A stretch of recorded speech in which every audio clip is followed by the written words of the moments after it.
Alright, dude, I'm filming this because I know you had back trouble, and you're having back trouble, and I've had a couple people ask me about this just this morning, and then I figured, well, fuck it, I'll just send a video to Bill going on about these different stretches that I keep on recommending to everybody.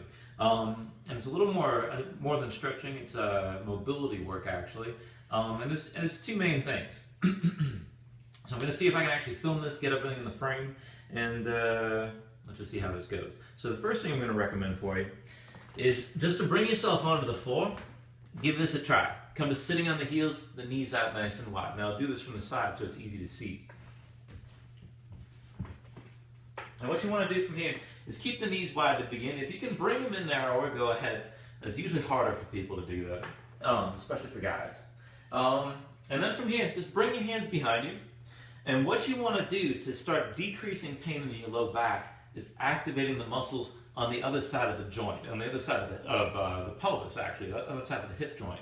So what you want to do is really fire up the hip flexors, and then also you want to think about firing up your glutes. So starting with the hip flexors from here, the feet are flat underneath you, lean back and press your hips up. And when you press the hips up, really press the feet down into the floor as though you could straighten the leg completely, move the leg through the floor. So press the feet as much as you can. This is going to activate the thighs. This will start to activate the hip flexors, and the higher you can lift the hip flexors, the more they're going to open up, the more they're going to straighten out. Now give this a try a few times, maybe about 3 times to 5 times. Try to hold it, say about 10 to 15 seconds at a time. See if this starts to reduce some of the pain. If you're able to take this a little further, then see if you can bring this back down to your elbows. And same thing, press into the feet, lift the hips. You should feel this all through the thighs, the lengthening through the hip flexors. There's no break at the hip joint when you come into this. And as you do this, lift the hips, fire up your glutes. Use the glutes, let them pull down on your sacrum. And that should help to reduce some of the pain in the low back. And if you can take this even further, if you're able to do this without any persistent aching, go ahead and see if you can lower yourself further than this. Maybe even bring the shoulders to the floor. And this is all just progressive. Just take it to the point that you can. The important thing is to press down into the feet, to lift the hips, and then to fire the glutes. Now keep the hips lifted, keep the thighs working all through this. And as far as firing the glutes go, they don't have to stay fired the whole time. Just turn it on and release, and turn it on and release. And this would be the first thing that I would recommend toward releasing any tension in your low back. The second thing goes a little more like this, and it's more of an active movement. And what you're going to do is start from here with the feet together and just standing on the toes with the knees wide. And then from here, you're just going to move from side to side. So doing this in profile again to make it a little more clear. Keep the heels lifted, keep the knees out wide. And then from here, it's the same principle. You want to tense up the thigh muscles and open up your hip flexors here. And use the glutes as well as you move into this. But you're going to go back and forth. So from here, I'm bringing my right hand behind me, letting my knees come forward, kind of as a counterbalance really. And then pressing the hips up and turning to the side.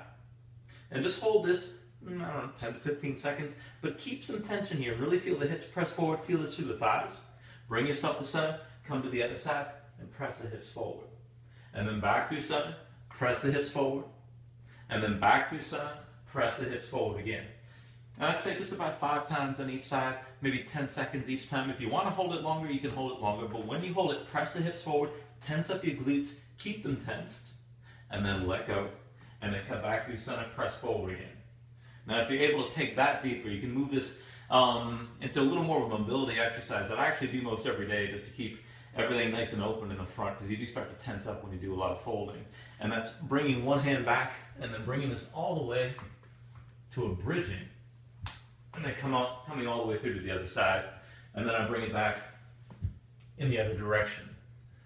I don't recommend starting with this. It took me a while to get into that smoothly, but that's the direction you're heading toward. Opening the hips forward and just keeping that sort of mobility. And again, when you start to activate the thighs, lengthen out the hip flexors here, and activate the glutes, it helps take a lot of the tension out of the low back, and it's going to counter a lot of the tension that you're probably building from sitting most of the day. And that's pretty much it, huh?